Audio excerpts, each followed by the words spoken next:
የኢትዮጵያ ሕዝባዊ አብዮታዊ ፓርቲ ኢህአፓ እየተዘጋጀ የሚቀርብ ፍኖተ ዲሞክራሲ የኢትዮጵያ አንድነት ድምፅ ነው። ጤና ይስጥልኝ፣ እንደምን አመሻችሁ አድማጮቻችን። ዛሬ ማክሰኞ መጋቢት 22 ቀን 2018 ዓመተ ምህረት ነው። የደምቢ ዶሎ ዩኒቨርሲቲ ተማሪዎች የነበሩትና በአክራሪ የኦሮሞ አሸባሪዎች የታገቱት ተማሪዎች ጉዳይ እስካሁን እልባትን አላገኘም። ብዙዎቹ ልጃገረዶች የሆኑት እነዚህ የአማራ ወጣቶች ከታገቱ ማክሰኞ መጋቢት 22 ቀን 2282 ቀናት አለፋቸው። የወጣቶቹ ሰቆቃ ያብቃ እንበል። እስከ መቼ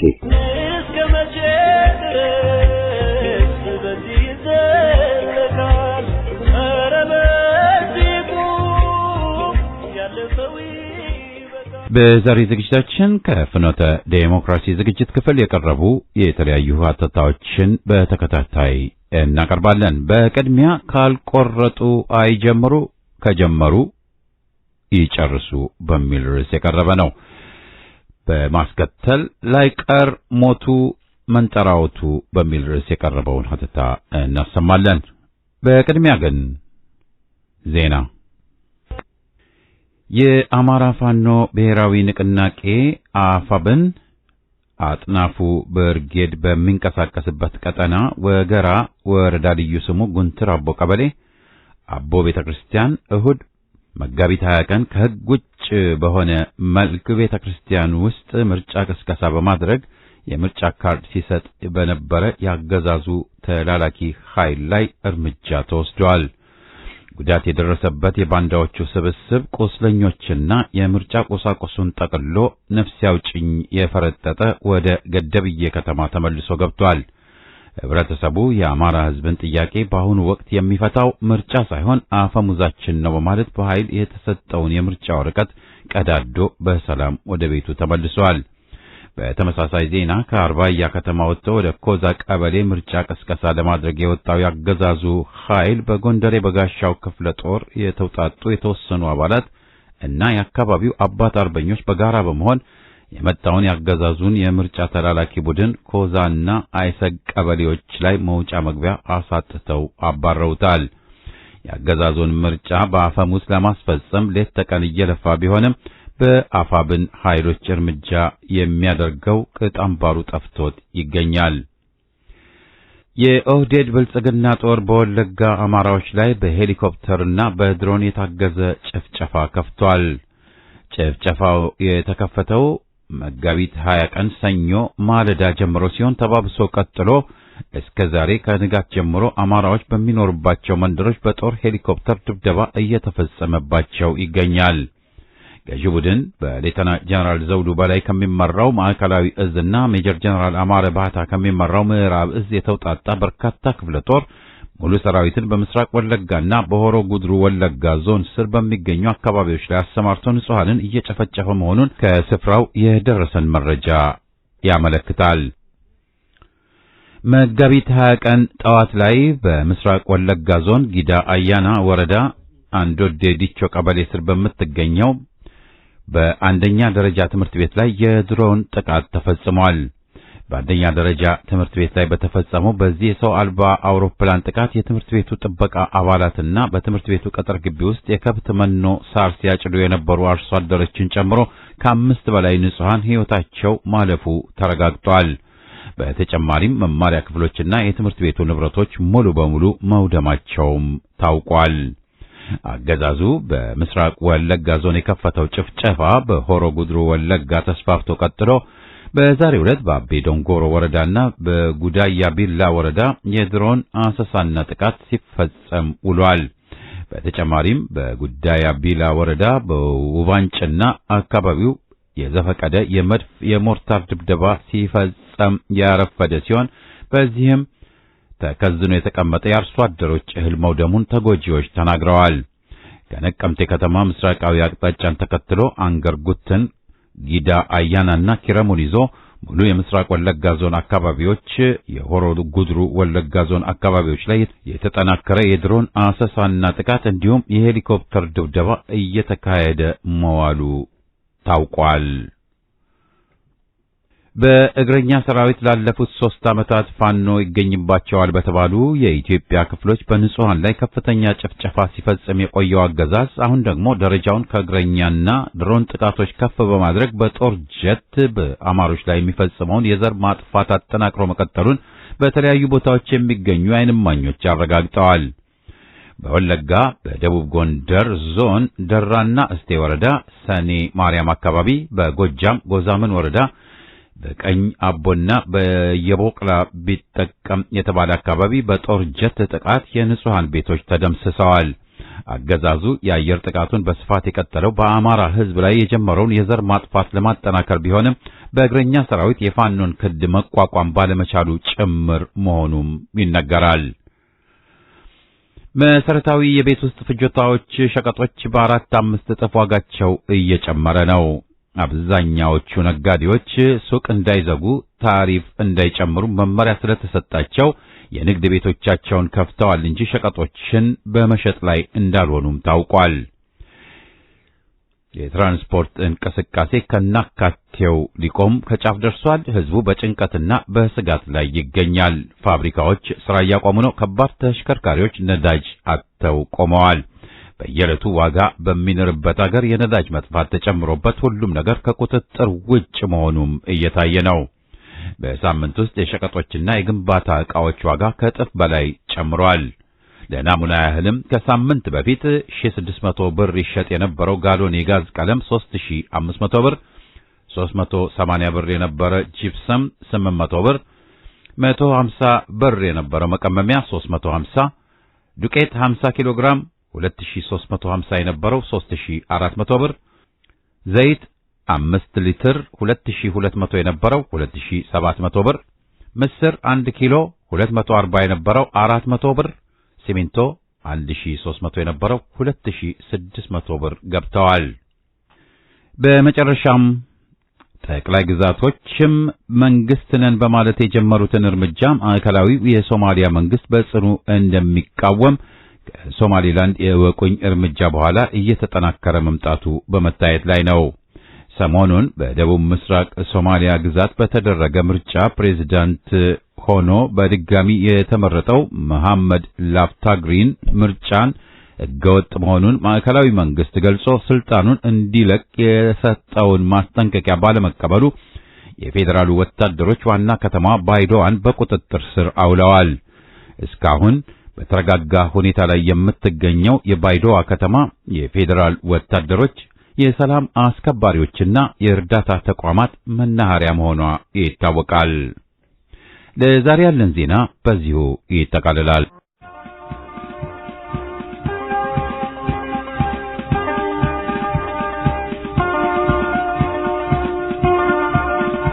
አላጨበጭብም። የፈታም ታጠቅ የላላብህ ወጥር ህዝብ እስከሚያዝበት የስልጣኑን መንበር የወያኔ ተንኮል ጨዋታ አራጋቢ ያደራ ቃል ጥሪን ሸጦ ተቀላቢ ለደደቢት ጅቦች እስትንፋስ መጋቢ የጡረታ ወንበር መጥኖን ተረካቢ አልሆንም ብያለው ስልጣን ለጨበጠ አጃቢ አጨብጫቢ እስካሁንም ድረስ ከትላንት ጀምሮ ህዝብ የሚታገለው ልጆቹን ገብሮ ለማንገስ አይደለም ሰው በሰው ቀይሮ ህዝባዊ መንግስትን ለማምጣት ነው ትግሉ በሚሰጠው ምርጫ እንዲከበር ቃሉ። አዎ መሪ መፈክሩን አሳልፌ አልሰጥም፣ የሰማዕታቱን ደም ክፍያ አላረክስም፣ ክቡር ትግላቸውን አላልከሰከስም፣ ስልጣን ለጨበጠ አላጨበጭብም። አሁንም የምለው ህዝባዊ መንግስት ነው ያንን አልቀየረም። ህዝብ እስኪሆን ድረስ የስልጣን ባለቤት ያልመረጠው ወርዶ የመረጠው ወጥቶ እስከሚይዝ መንግስት ትግላችን ይቀጥል ችቦው ተቀጣጥሎ ባስመሳይ ጭብጨባ እንዳይቆም ተማሎ። የፈታህም ታጠቅ የላላብህ ወጥር ሕዝብ እስከሚያዝበት የስልጣኑን መንበር ስንት የአገር ዜጋ እንደወጣ ቀርቶ የስንቱ ምስኪን ቤት የደም እንባ አንብቶ ስንት ሺህ ዜጋ ላይ እስር ቤቱ ጠብቆ ሆኖ የሚታወቀው ያለ ተደብቆ ካላየው በስተቀር ሁሉም ነፃ ወጥቶ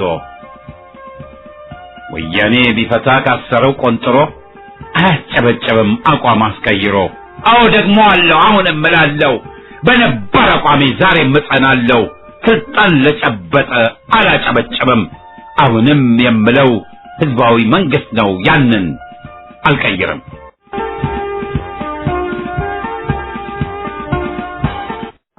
ካልቆረጡ አይጀምሩ፣ ከጀመሩ ይጨርሱ።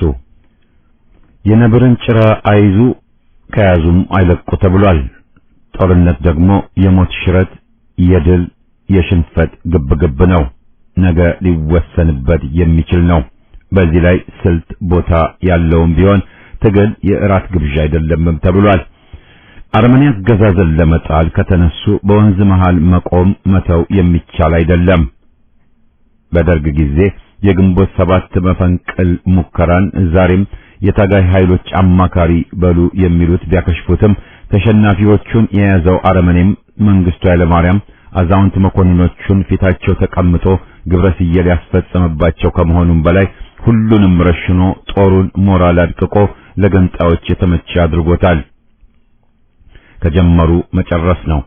ደም እየፈሰሰ ባለበት እርቆ ሰላም ሰበካው አንገትን ለጎራዴ ማመቻቸት ብቻ ነው።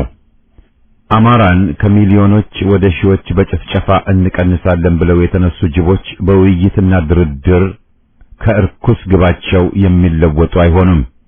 ሰላም ድርድር የሚሉት ጊዜ ሊገዙና አዘናግተውም ከይሲ ዘመቻቸውን ሊቀጥሉ ብቻ ነው።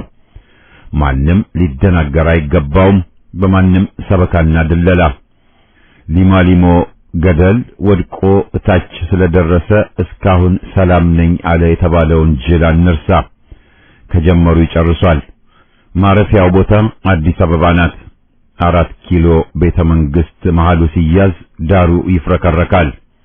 ሽንፈትን አገዛዙ እስቲከናነብ ምንኛ ቢፈራገጥ ይላላጣል፣ ይሰቃያል፣ ይጎዳል እንጂ ከሞቱ አያመልጥም። ስለሆነም ፋኖና የህዝብ ኃይል ግቡን አውቆ የጀመረውን ለመጨረስ መገስገስ መጣደፍ አለበት። ጊዜ ከተሰጠው አገዛዙ ያገግማል። ወዳጆቹ ማለትም የኢትዮጵያ ጠላቶች ሊታደጉት ጊዜ ያገኛሉ። አገዛዙም ጭፍጨፋውን ከከፋፋይ ሙከራው ጋር አቀናጅቶ ይቀጥልብናል። ሁላችንም እንደምንረዳው የህዝብ ጎራ በአስፈላጊው ውህደትና ጥንካሬ ላይ አይገኝም። ምንም እንኳ አገዛዙን እየቀጣ ቢገኝም ምንጃር ወዘተን በቁጥጥር ስር ቢያስገባም በግብ ዙሪያ አንድነትና የሰመረ ግንዛቤ ማስፈለጉም መቼም መዘንጋት የለበትም። የስልጣን ሽሚያ በታታኝ ሚና እንዳይጫወት ማድረግም ያስፈልጋል። ከዚህ ቀደም በአገራችን ደም ተከፍሎባቸው ከግባቸው የተደናቀፉትን ተመክሮዎች አበክሮ ማጤንም የግድ ሆኖ ይገኛል። ለምን አሸነፉን? ለምንስ ተሸነፍንላቸው? እንዴትስ ከግባችን ተደናቀፍ? የስልጣን ፉክክር፣ መደናገር፣ ጠላት ወዳጅ መለየት አለመቻል፣ የጠላት ቅጥረኞች ሰለባ ሆነን። ለምን እንዴት ብለን ብንመረምር ለተያዘው ትግልና ለመጪው ወሳኝ ጠቃሚነት አለው። ለቀውሱና እንቅፋቶቹ መፈጠር እኛ ራሳችን እንደ ህዝብ ተጠያቂነት እንዳለን ማመን መቀበሉ የመጀመሪያው ነው። የግል ሂስ ልምዱ ተሰውሮብናል። ነገር ዓለሙን አደበላልቆ ትክክል ነበርን ምንም አላጠፋውም ማለትም የተለመደ ሆኗል። ተሳስተን ነበር ማለቱ ያስገድል ይመስል ይፈራል። ስለዚህ ከስህተታችን መማር አልቻልንም። ስህተታችንን ማየት ምጸታችን ሆኖ ችግር ፈጥሮብናል። በትግልና መስዋዕትነት ያገኘነውን ተመክሮ አዎንታዊ ሚዛን ሰጥተን ትምህርት ብንቀስምበት የዕውቀት ባለጸጋ መሆን የሚያስችለን ነው። ከሌሎች ተመሳሳይ ተመክሮ ልንቀዳ ልንጠቀም በባዘንም ባልተገደድ ነበር ማለት እንችላለን። የዛሬ ፋኖች ሙሶሊኒን ካቸነፉት ፋኖች ከኢህአፓ ተመክሮ ምን ያህል ትምህርት ተመክሮ ሊቀስሙ እንደሚችሉ ግልጽ ነው። ተመክሮዎችን ዋጋ ሰጥተው ቢገኙ ማለት ነው። የራሳቸውንም ተመክሮ በጋራ በማጤን በመመካከርም ተመክሯቸው ይዳብራል፣ ስህተት ይታረማል፣ ወደ ድል መጓዝም ይቻላል። አሜሪካኖች እንዳሉት የእናት ወድ ዥንጉርጉር ነው ብሎ ተናግሮ ወይም ጽፎ መሳቂያ ከመሆን ያድነናል። ጠቅለል አድርጎ ለማቅረብ ጥቆማም ለመላክ ትግሉን የጠቀሙ መስለው የፋኖ ኃይል አንድነቱን አጠናክሮ በጋራ በጠላት ላይ እንዳይረባረብ የሚያደቡ ተሰማርተዋል። አንድነትን አጠናክሮ ማንም ለነገ ሳይል በጋራ ጠላት ላይ መረባረብ ግዴታው ነው። ከጎን ሆኖ ተመልካች የለውም አገር አድን ትግሉ። ሁላችንም በአገርና ሕዝብ ጠላቶች ዘረኞች ላይ እንረባረብ። ላይ ጨርሱ አይጀምሩ፣ ከጀመሩ ይጨርሱ ያጠናቁ። ድል ለኢትዮጵያ ሕዝብ፣ ድል ለፋኖ ኃይል። አዲስ አበባ ቤተ መንግሥት ላይ የኢትዮጵያ ታሪካዊ ሰንደቅ ዓላማ ይውለበለባል። ውድቀት ለዘረኞችና ጭፍሮቻቸው፣ ሞት ለጸረ ሕዝቦች።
ላይቀርሞቱ መንጠራወቱ የኦሮሞማው ፋሽስታዊ አገዛዝ ወደ መውደቂያው መድረሱ ምንም ጥርጥር የለውም። መጨረሻው ግን ለሀገራችን በሚበጅ መልኩ ይሆናል ወይስ ቀውጢውን ያስቀጥልብናል የሚለው ለኛ የሚያሳስበንና እንዘጋጅበት የምንለው ነው። ኮሎኔሉ ተጎትቶ ይወጣል። እጣው የሙሶሊኒን ይሆናል ወይም ሐራሪ እንደፈረጠጠው ቡከን ላጥ ይልብናል። ሌላ መጨረሻ የለውም። ለበሻሻው ውርጋጥ ፋሽስት እድልና ጊዜ ሰተናቸው ፋሽስቶቹ ይፈጁናል፣ ኢትዮጵያን ለአደጋ ይዳርጋሉ። በጀመሩት ከይሲ መንገድ ወይስ ድል አድርገናቸው አሸንፈናቸው አገራችንን ከጥፋት እናድናለን? ለዚህ መልሱ ያለው በአገር ወዳድ ኃይሎችና በህዝብ እጅ ብቻ ነው። ኃይል የህዝብ ነው።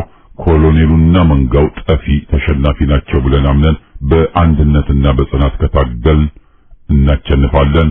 ምንም ጥርጥር የለውም። ምንም ጥርጥር የለውም ስንል ግን መሟላት ያለባቸው ቅድመ ሁኔታዎች እንዳሉ ማወቅ አለብን። በቅድሚያ የፋኖ አገር ወዳዱ ኃይል አንድነት መረጋገጥ አለበት።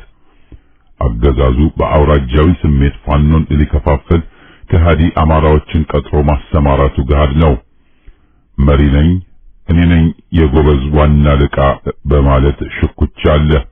ዘመናዊ ጠመንጃን ትጥቅ ይዞ እና አሳምሮ መንጎማለል ዋና ስምሪታቸው የሆኑም አሉ። ስማችን ከገነነ ሊያባብለን ሊገዛን አገዛዙ በብዙ ገንዘብ ይመድብልናል የሚል ስሜት የሚያንጸባርቁም አሉ። እነዚህ ርካሽ ግለሰቦችን የሚያወድሱ ህብረተሰባዊ ሚዲያዎችም ተቆልቁለዋል። ግንቦት 7 አርባ ምንጭ ደረሰ ብለው በሐሰትና ጉል ተስፋ ሲጫወቱብን የነበሩትን ዋሾች ከመቼው እንረሳለን? ፋኖ አንድነቱን፣ ድርጅታዊ ሙያተኛነትን፣ ህቡ አሰራርን ማጠናከር ይኖርበታል። የሚናቅና የደደበ ጠላት ቢኖረንም በራሳችን ገንዘብ የታጠቀ በመሆኑና ባዕዳን አማካሪዎችም ስላሉት ከሚመጣ ጉዳት ራስን ለመጠበቅ የጠላትን አቅም አውቆ መዘጋጀቱ አስፈላጊ ነው። ጠላትን ለማሸነፍ ለጠላት ጨለማ መሆን አስፈላጊ ነው። ድክመት ጥንካሬን ማወቅ መገምገም መቻል የለበትም። ትጥቅ ብዛትን መደበቅ ወሳኝ ነው። እንደ መንደራው ደልዳይ ያለኝ ይኸው ነው ብሎ መጋለጥ ጎጂ እንጂ ጥቅም የለውም። ፋኖነት በጥልጣልና ጉድሩ መዋብ የሚገለጽ አይደለም።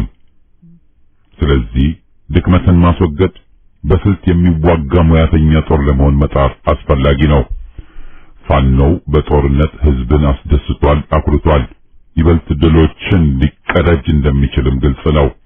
ራሱን ከሰርጎ ገቦችና አስመሳይ ወዳጆች መጠበቅ ቀዳሚ ተግባሩ መሆን አለበት። ብአዴን፣ አማራ ብልጽግና የአማራው ህዝብ ጠላቶችና መመታትም ያለባቸው ናቸው። በዚህ ላይ ምንም ብዥታ ሊኖር አይገባም። ብጻይ ጎይቶ ምን እንደምናጠቃው ሁሉ ጓድ በረከት ታምራቶችን ማደባየት ይኖርብናል ማለት ነው። ከጸረ አማራዎች ጋር ፍቅር፣ ሰላም የሚሰብኩ የአገዛዙ ቡችሎች ብቻ ናቸው። ዘረኝነት ይውደም፣ ኢትዮጵያ ለዘላለም ትኖር።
ቅንጦት የወጠረው ልዑልነት አማረው። የቅንጦት ህይወቱ እድገቱን ገላጭ ነው። ምናልባት እናቱ ገና ከጠዋቱ ታላቁ ጣዖት እንደሚሆን ስላልተገለጠላቸው አልነገሩትም ይሆናል እንጂ እንደ ጠንቋያ የአብይ እናት ማለት ነው። ምስጋና ለዓይንና ጆሮ ነን ባይ ሀብትሽን መሳይ ሚዲያዎች ይሁንና የታላቁን ጣዖት የዘውድ ቅባሜሮን ቀብተው ከጫኑለት ይኸው ከ2 ዓመት በላይ ሊሆነው ነው መሰል። እስክንድር የውጭ እድገቱን ጨርሶ አገሩ ከገባ በኋላ በተለይ የኦሮሞማውን የአብይን አገዛዝ ተቃዋሚ በመምሰል የአዲስ አበባ ባልደራስ ነኝ ብሎ ተጀንኖ ገባ። በጊዜው እሱን የላከውና ሊተገብር ያሰበውን ድብቅ ሴራ በቅጡ የተረዳና የጠረጠረ አልነበረም። ስለዚህ የአዲስ አበባዎችን ወጣት ቀልብ ሳበ።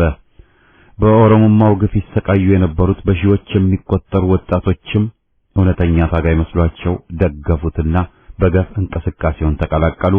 እንዲያውም ወጥመዱ ውስጥ ገቡለት ማለቱ ይቀላል።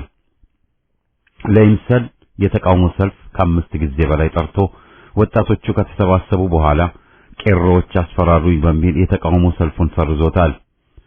አያጅቦ ሳታመካኝ ብላኝ የተጀመረውም ከዚያ ጊዜ በኋላ ነው።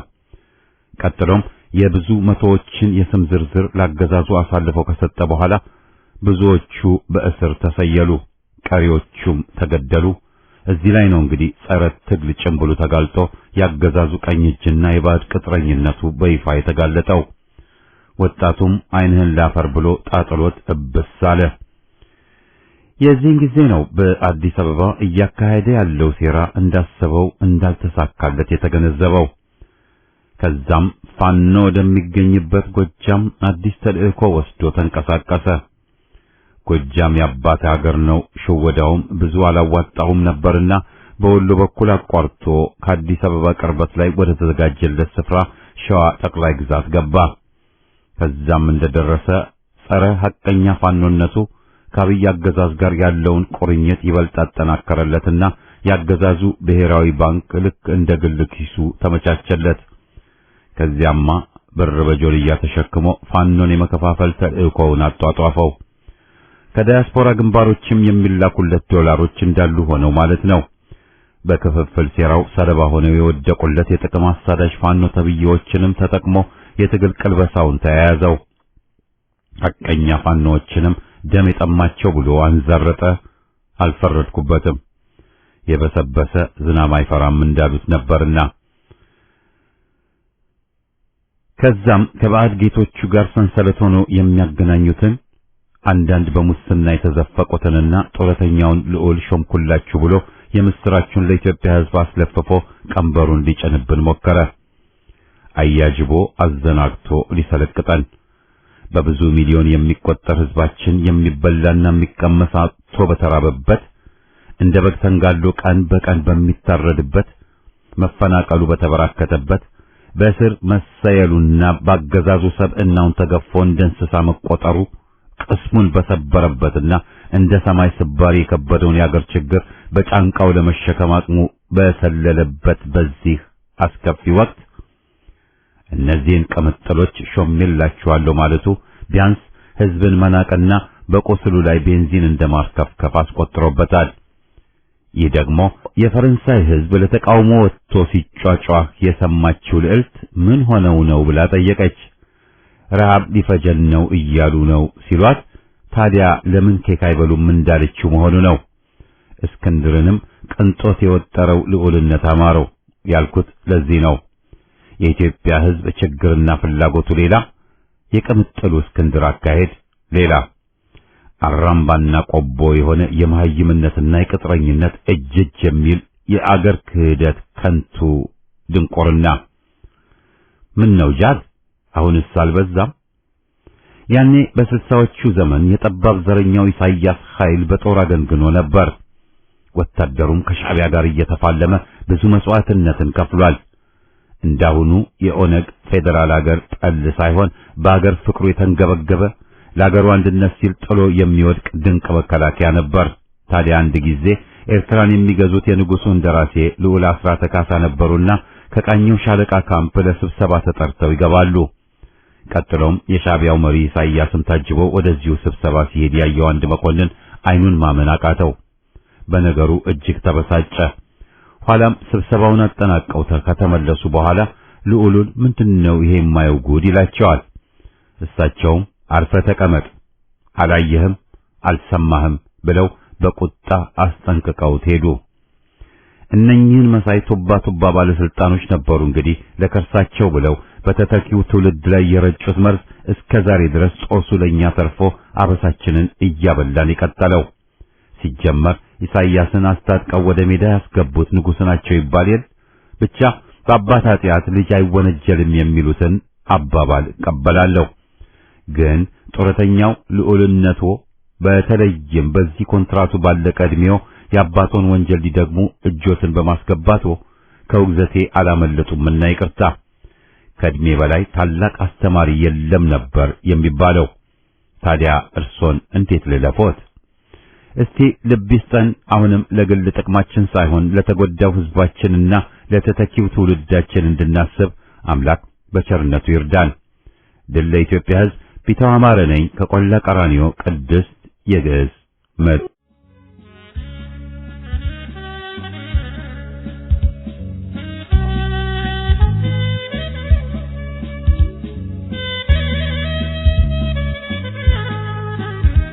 ረሃብ ስንት ቀን ይፈጃል?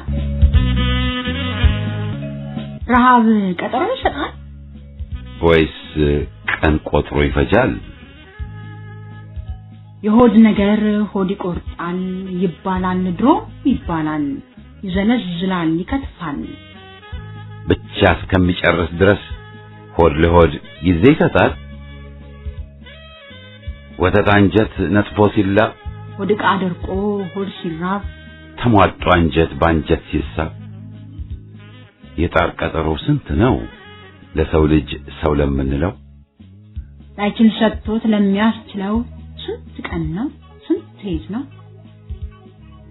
የማዕዱ ወዝ ሳታጥጥ አድባሩ አብዳ ሳትፈረጥጥ፣ ጥንብ ሳይተርፋት ሜዳ አይጥ የቤት ድመት ሳታማምጥ፣ በእመቤቷ አስከሬን ብካይ እሷም ዋይ አንጀቷም ዋይ ዋይ። ውሻውም በጌታው ስጋ ላይ ቸነፈር በጣለው ሲሳይ አይ ስንት ቀን ትሆን የራባዋይ እስቲ እናንተ ተናገሩ ተረባችሁ የምታውቁ ከቸነፈር አምልጣችሁ ተርፋችሁ እንደው ሳታልቁ ትንፋሽ ቀርታችሁ እንደሆን ያስችላችሁ እንደው ጥቂት ቀጠሮ ይሰጣል እልቂት ስንት መዓልት ስንት ሌሊት ጥንባንሳው ሳይወርድ በፊት ሳይሞጀረጣችሁ ጥፍሩ በጣረ ሞጣ ክናፋቱ አንዣቦ በመቅሰፍት እግሩ አንደበት ተርፏችሁ እንደው ሳትነግሩን ከምትቀሩ ካስቻላችሁ ተናገሩ ቆሽት ሲቃው ሳያጣጥር ሰቀቀኑን ሳያጋገል እስትንፋስ ስለምን ሳትል ቀጠሮ ይሰጣል ረሃብ ለስንት ቀን ለስንት ያህል ስንት ሰዓት ነው የራብ አቅሙ ለኔ ቢጤውማ ትርጉሙ የሁለት ፊደል ድምጽ ነው ራብ የሚሉት ከነስሙ እንጂ የኔ ቢጤውማ የታውቆት ጠባዩንማ ብቻ ሲነገር ይሰማል ይህንን ሁለት ፊደል ቃል ቃሉማ ያው በዘልማድ ይነገራል ይለፈፋል ይተረካል ይዘከራል ይደጋገማል ይተቻል እንጂ እንኳን ጠባዩንና የራብ ዕድሜውን ያውቃል እና የምታውቁ ነገሩን እውነት ራብ ስንት ቀን ይፈጃል